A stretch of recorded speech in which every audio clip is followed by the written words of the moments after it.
পিতৃ মাতৃৰ সংঘাতৰ বাবেই কিশোৰীৰ জীৱনলৈ নামি আহিল অমানিশা। পাৰিবাৰিক সংঘাতৰ বাবেই ঘৰৰ মালিকে উলিয়াই দিছিল পিতৃ মাতৃক। কিশোৰীগৰাকীক বলপূৰ্বক গতাই দিছিল স্থানীয় এগৰাকী যুৱকক। পিতৃ মাতৃ থকা ঘৰটোৰ ঘৰৰ মালিকে সংঘটিত কৰিছিল এই ঘটনা। এই সন্দৰ্ভত জনাই যাম বিতং তথ্য। পিতৃ মাতৃৰ সংঘাতৰ বাবেই কিশোৰীৰ জীৱনলৈ নামি আহিল অমানিশা। পাৰিবাৰিক সংঘাতৰ বাবেই ঘৰৰ মালিকে উলিয়াই দিছিল পিতৃ মাতৃক। কিশোৰীগৰাকীক বলপূৰ্বক গতাই দিছিল স্থানীয় এগৰাকী যুৱকক। পিতৃ মাতৃ থকা ঘৰটোৰ ঘৰৰ মালিকে সংঘটিত কৰিছিল এই ঘটনা। সুজিত মহন্ত ওৰফে লাডেন নামৰ যুৱকক গতাই দিছিল কিশোৰীগৰাকীক। কিশোৰীগৰাকীৰ সৈতে বলপূৰ্বকভাৱে শাৰীৰিক সম্পৰ্ক স্থাপন কৰিছিল সুজিতে। ঘটনা পোহৰলৈ অহাত স্থানীয় ৰাইজে সুজিত মহন্ত ওৰফে লাডেনক কৰে আবদ্ধ আৰু ঘটনাক আপ দিয়াৰ অভিযোগ ABMSU নেতা মইনুল হকৰ বিৰুদ্ধে। আৰু চিৰাং জিলাৰ সাধাৰণ সম্পাদকৰ দায়িত্বত আছে মইনুল হক। চিৰাঙৰ কাজলগাঁও ছাতিপুৰত সংঘটিত হৈছে এই ঘটনা। ঘটনা সন্দৰ্ভত কাজলগাঁও আৰক্ষী থানাত এজাহাৰ দাখিল ভুক্তভোগী কিশোৰীৰ। আৰু আমি জনাই গৈছো, যিহেতু পিতৃ মাতৃৰ সংঘাতৰ বাবে এগৰাকী কিশোৰীৰ জীৱনলৈ নামি আহিল কাল অমানিশা। পাৰিবাৰিক সংঘাতৰ বাবে ঘৰৰ মালিকে উলিয়াই দিছিল পিতৃ মাতৃক। কিশোৰীগৰাকীক বলপূৰ্বকভাৱে গতাই দিছিল স্থানীয় এগৰাকী যুৱকক। পিতৃ মাতৃ থকা ঘৰটোৰ ঘৰৰ মালিকে এই ঘটনা সংঘটিত কৰিছিল। সুজিত মহন্ত ওৰফে লাডেন নামৰ এগৰাকী যুৱকক গতাই দিছিল কিশোৰীগৰাকীক আৰু কিশোৰীগৰাকীৰ সৈতে বলপূৰ্বকভাৱে শাৰীৰিক স্থাপন কৰিছিল এইগৰাকী ব্যক্তিয়ে, সুজিত নামৰ ব্যক্তিগৰাকীয়ে। ঘটনা পোহৰলৈ অহাত স্থানীয় ৰাইজে সুজিত মহন্ত ওৰফে লাডেনক কৰিছে আবদ্ধ আৰু ঘটনাক গাপ দিয়াৰ অভিযোগ অল বড়োলেণ্ড মাইনৰিটি ষ্টুডেণ্টছ ইউনিয়নৰ নেতা মইনুল হকৰ বিৰুদ্ধে। অল বড়োলেণ্ড মাইনৰিটি ষ্টুডেণ্টছ ইউনিয়নৰ চিৰাং জিলাৰ সাধাৰণ সম্পাদকৰ দায়িত্বত আছে মইনুল হক। চিৰাঙৰ কাজলগাঁও ছাতিপুৰত সংঘটিত হৈছে এই ঘটনা। ঘটনা সন্দৰ্ভত কাজলগাঁও আৰক্ষী থানাত এজাহাৰ দাখিল কৰিছে ভুক্তভোগী কিশোৰীয়ে।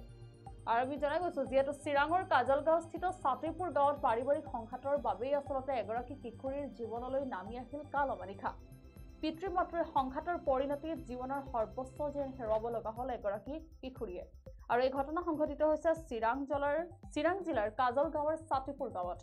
গাঁওখনৰ এঘৰত ভাড়াতীয়া হিচাপে আছিল এহাল দম্পতী আৰু দম্পতীহালৰ পাৰিবাৰিক সংঘাতেই কাল হৈ পৰিল এগৰাকী কিশোৰীৰ জীৱন।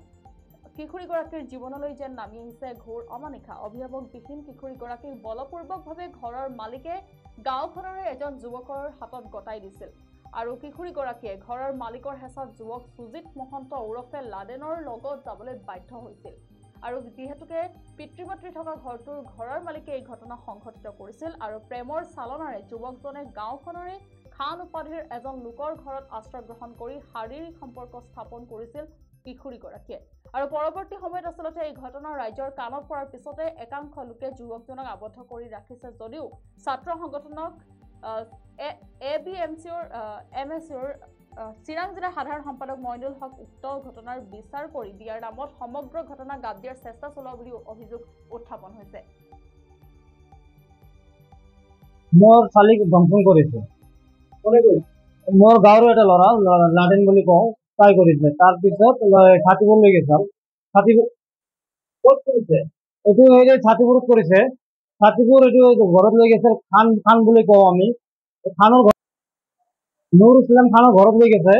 নুৰ ইছলাম খান আছে, তাৰ বৌটো আছে, তাহাঁতে জড়িত আছে, আমাৰ সন্দেহ আছে। কেতিয়া লৈ গৈছে? এইটো 26 তাৰিখত লৈ গৈছিল ৰাতি। এতিয়া সময় মোটামুটি 9টা 9:30 হ'ব। এইটো ছাতিপুৰ লৈ গৈছিল।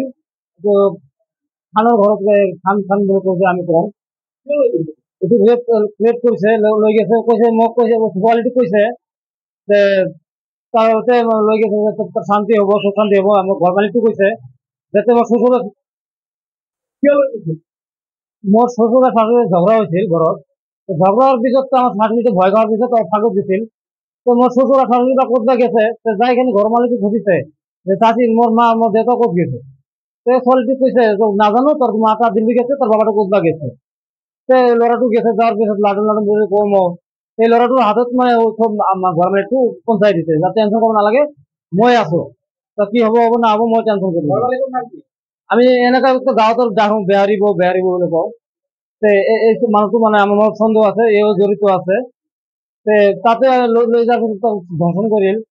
তাৰপিছত মই আৰু মানে লিডাৰ মইনুল হক বুলি আছে, 15 বছৰ।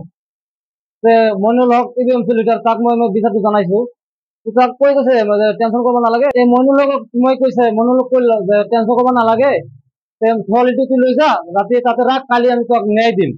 মইনুলকো কৈছে। ওদিনা মই গেছো, দাদা মই ন্যায়টো কিবা হল, ঠিক আছে আমি আজি বহিম।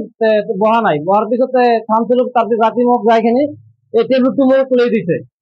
এই টেবলেটটো মইনুলকো লৈ দিছে যে এইটো খুৱাই দে, বিক্ৰী কৰানো ভাল হ'ব ছোৱালীটো।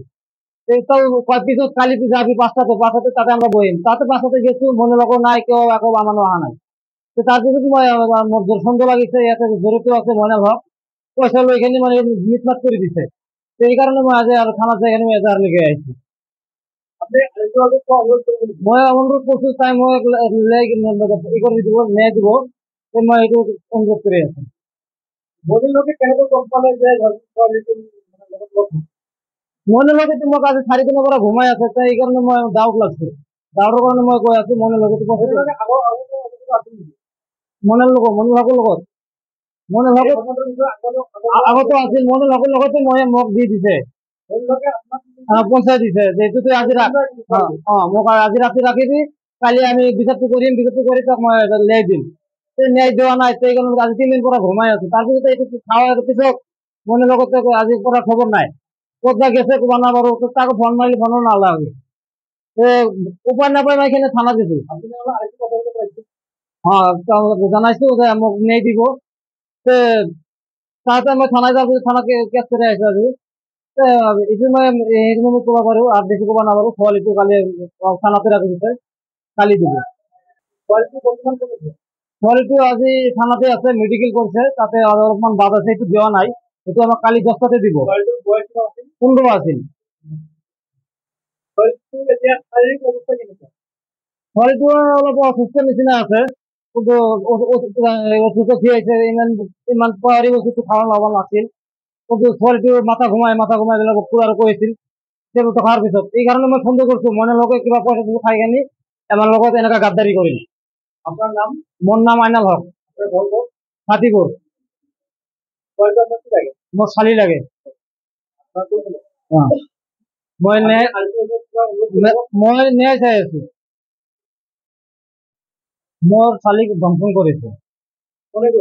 মোৰ গাঁৱৰ এটা ল'ৰা, লাডেন বুলি কওঁ, তাই কৰিছে। তাৰপিছত হাতীবোৰ লৈ গৈছে। হাতীবোৰ ক'ত কৰিছে?